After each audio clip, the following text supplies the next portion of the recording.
Claire is a pixel art 2D side-scrolling horror adventure game featuring the eponymous Claire and her dog. Atmosphere.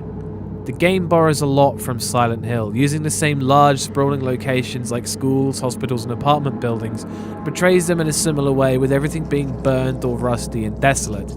I'm not sure what it exactly lacks to replicate the same oppressive atmosphere that Silent Hill masters so easily, but I often have found walking around these areas to be more of a chore than anything. The game is so dark you can't see very far in front of you. The lack of vision and disorientation from the large environments and the 2D plane I feel didn't add anything to the atmosphere.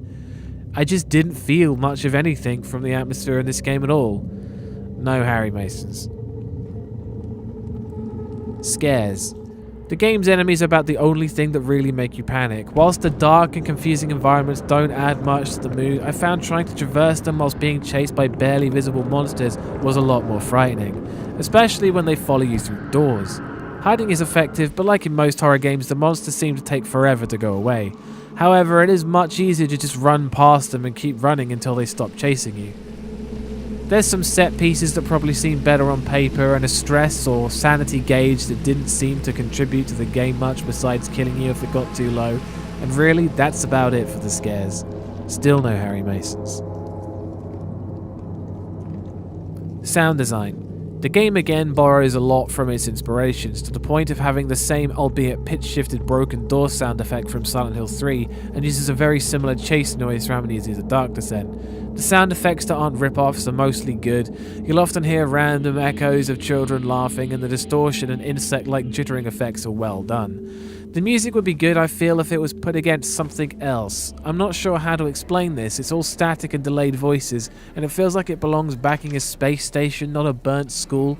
Most of it is toneless droning that doesn't really help the extreme darkness and confusing environments. So that's still no Harry Masons. Gore. The pixel art gore crops up in certain places and it looks really cool. These gnarly organic formations just look amazing with 16-bit graphics. Its appearance often comes out of nowhere, and I thought that actually does benefit the game, even if it's just to see something other than darkness. That's one Harry Mason.